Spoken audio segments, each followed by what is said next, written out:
USA, and Montreal, Quebec, Canada. This is Truth Talk News Live. Fight the New World Order. I'm Howard Nima. And I'm Chris Freedom Flowers, a.k.a. Christopher F. Freedom, creator and founder of Awaken United. We got a great show for you guys today. Today's date is November 15th, 2013. We're going to be discussing Agenda 21. We're going to be getting into some Blue Beam aspects. And we're going to touch base on the billionaires, especially Warren Buffett. So what's going on, Howard? Well, what's going on, as you know, is we have been once again hacked and attacked and just barely managed to get this thing moving here. In fact, I had to set up on another computer because the computer that we broadcast from was literally hit with an ELF or something immediately, and my background images are still freezing on this computer. But something happened about 6:30. We were doing our setups, getting ready to do this, and my computer went dead. So now I'm actually in my son's bedroom broadcasting here, and yeah, I'm pretty miffed about it. I haven't had time because it happened so soon to air, but I managed to have it. Everything was, these background images aren't complete. I had open websites that were set up for the show, so the background images unfortunately are not complete, but it is something that I have here. So yeah, and you were living right through it. You were talking to me, and next thing you know, I was gone, right? Yeah, we were on a call, and all of a sudden, kaboom, gone. Kaboom. Yeah, which doesn't strike me as rare, because this happens often when we do this type of work, especially when we're transferring from audio to video. I guess they just don't like looking at us. That could be it. I think that it's interesting that maybe they were trying to send us a message, since we're talking about these type of weapons in our promotion of the show with Project Bluebeam and HAARP, of course, and the chemtrails and the depopulation plan, which is in effect, and it's all correlated to this. Even cell phone towers. The other day I was in Kent, Connecticut, and it's an affluent town. In fact, Meryl Streep lives in Kent, Connecticut, and many doctors have left practicing their practices in Kent because they just recently constructed a cell phone tower, and they know of the dangers of the radiation that comes from cell phone towers. So it says a lot, it says a lot, but don't worry about it. Just keep drinking the Kool-Aid and go on. Yeah, so like cockroaches, they just scatter. Yeah. So it's true. And yeah, so now the background images and all the things that I had that was really well put together. Unfortunately, tonight's going to be a little off, but we'll do our best, Chris. We'll do our best. And yeah, so let's go into this whole Blue Beam thing. It, of course, is a top secret operation of NASA. And NASA was a fraud to begin with. All of this was put together to funnel money for these programs that are working to enslave the people of the world, not just the United States. Now, yeah, you are very more involved in doing some research into the HAARP than I have. So why don't we get into like what Project Bluebeam is and these 4 stages of illusion from this great article that you wrote? Yeah, well, basically, I'll just go through the 4 steps, and that's going to basically outline everything about what Bluebeam basically is here. The first step in the NASA Project Bluebeam, it concerns the breakdown of all archaeological knowledge, okay? We're going to see more and more hoaxes. Like hoaxes in terms of all archaeology combined, where there's going to be new discoveries that will finally explain to all the people the error of all fundamental religious doctrines. That's what they're going to try to pull here.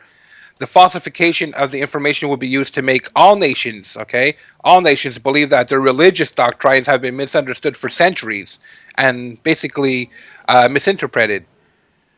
Psychological preparations for that first step have already been implemented with such things as the movie 2001 Space Odyssey, Star Trek, the TV series, X-Files, even the show that's currently on History Channel right now called Fallen Skies.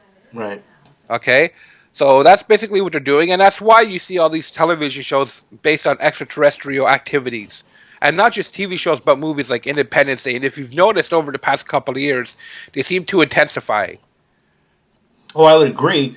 There's no doubt that there's been an an increase in this, and then they tend to replay the stories too that they wish to emphasize. So they'll remake movies, doing this for the same reason. You say, well, why would they remake this movie? Because they want to keep that concept that they were trying to get across, that propaganda, relevant. So it is really weird. I always wondered, why do they remake these movies? They're never good as the original. It never really does well, but that's what they do. They create holograms too now, and that's step 2, Howard. Yeah, many different things.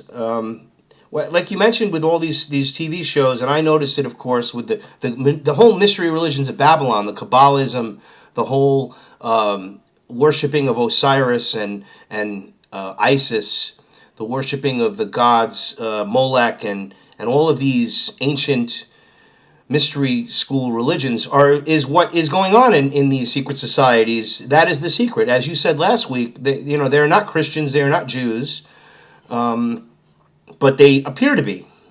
Yeah, it's an illusion. It's an illusion. It's just another illusion. It's just another illusion.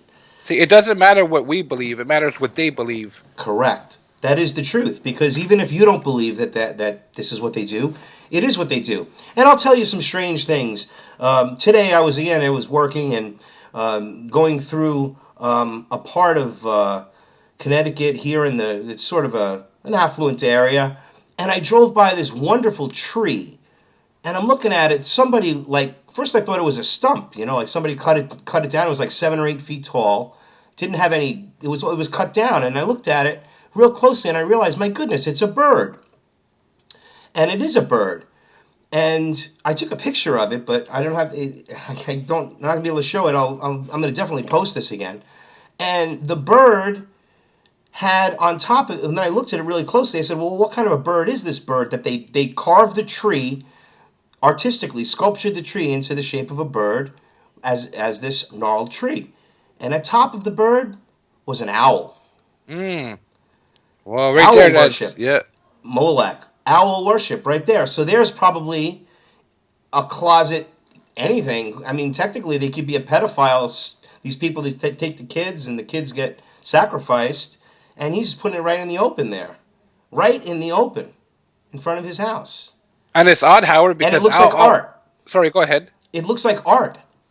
It's very artistic. It's like anybody would say, oh, this is a beautiful thing. But they don't see the texture behind it, or the subtext, or again, it's an illusion. It's an illusion that this is just a beautiful piece of art, and it's certainly more sinister than that. We can go into Molech and all that. Yeah, but it's interesting, Howard, because owls are also associated with the UFO ideology, if you will. When you talk about alien abductions, yes, you'll see that a lot of people assimilate that with owls.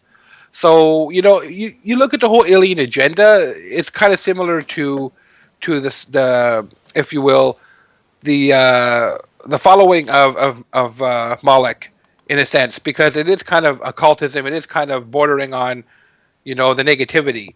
Right. And movies that they've put it out in, like Metropolis, Molech takes the slave workers, if you remember, and puts them in the fire. And it's called Molech to feed the machines. They need sacrifices, they need lives. And this is what they do. Yeah. So this is step 2, Howard. Okay. And okay. This is another step that we are also seeing out there in the world. It's about creating a gigantic space light. And I'm going to bring this up. A lot of people have probably not heard about this, but about 2 years ago, NASA launched a satellite called NROL-32. Now, they claim that satellite was for basically data to do searches, all around the world. However, very important is that the logos for this thing showed a dragon, a serpent, if you will, too. And also with this NROL-32, I believe, and a lot of people that I've been talking to, especially in the military who are whistleblowers, stated back then, we're talking 2 years ago now here, Howard, that it was a laser beam that they were attaching to this thing in order to shine down onto the Earth to project images. Okay, 3D hologram images with sound, like I said, laser projections, holographic images. So if this thing went up 2 years ago, that means we have already entered step 2 of Project Bluebeam. Unbelievable. And, with the holograms, they'll be able to, make false terror attacks that don't even really happen. Oh, exactly. And things of that nature, and get us to believe that things are happening, even get us to believe that Jesus Christ has come. Isn't that true? Well, that's true. There's also a lot of holograms that have been posted on YouTube about the Virgin Mary in the sky or angels in the sky. And it's clearly, like, I'm not going to take anything away from anybody who believes that it could be a sign of the Messiah or whatnot. However, these people have this technology to put a 3D image into the sky to make it look like it's Jesus hanging from a cross. Right. It's just unbelievable. And, when we look at all of the things that have happened over time, and we look at how the chemtrails started 20 years ago, and and the denial of the chemtrails, and now here in Connecticut, there is an application that we came across that you can download, and I'll send you the link, Chris. And I'm sure it's not just Connecticut, but it goes to all your state reps. You take a picture and you upload it, and a copy of it gets sent to the state rep. Okay. So people are trying to raise awareness. The problem is, obviously, there's a reason why there's no publicity on this. The news don't talk about it. A couple of weathercasters were fired because they were discussing this, if you remember. Mm-hmm. And it's just a very harsh truth that we have to deal with, is that there are so many things, the food and the water supply. I mean, what they're doing is poisoning us, is what they're doing. Poisoning us. It's part of the depopulation plan. And then when we get into using the ELF HARP technologies, and I was hit with an ELF just a few minutes ago. Yeah. So, or an EMP or something, it fried out my computer. And I just can't even begin to, I don't want it to sound stagey, because it's not. Obviously, it's the truth. But it's hard to believe, that this has happened over and over again. This isn't the first time. They fried a $2,000 computer, a $2,000 video camera when I had Barbara Hartwell on the first time. So, yeah, we're on the target list, unfortunately, Chris. But guess what? I know that you and I, we don't care. No, I don't care. We don't care. You know what? They can park their unmarked vans across the street of my house, and I'll give them the finger through my window. I'm not afraid of them. And, I have my ways of protecting myself, and I'll do what I have to protect myself and my family. I do not fear them. So, if I get hurt, they're going to get hurt too. Yeah, that's true. I mean, we're not going to lay down and lick their boots, That's the thing. It was like talking about these dystopian movies in Clockwork Orange, when he has to lick the boot of the person that was abusing him. Malcolm McDowell, after being programmed to be a better member of society. So to be a better member of society, the implication or the symbolism was you need to lick the boots of the authority. And we don't lick boots. No. Yeah. No. It's just There's some things I do lick, but boots are not one of them. Well, let's go a little further with the HARP. So tell me a little bit more about HARP, because you have a lot more knowledge about it than I do. I mean, I peripherally have. I haven't done deep research on it, but I know it's connected to the chemtrails. Oh, no doubt. Yeah, and storms, controlling storms. And it could also, it has the ability to mess around with instruments and airplanes that can bring an airplane down. Wow, that's unbelievable. Well, what's unbelievable, and it's actually factual, Howard, and this is a scary thought, is that they have the mobile HARPs now. Okay? It's like a dredge, if you will, or a small boat in the ocean, which they can just put this thing on and sail the ocean to the coastline and just nail anyone in that vicinity. My God.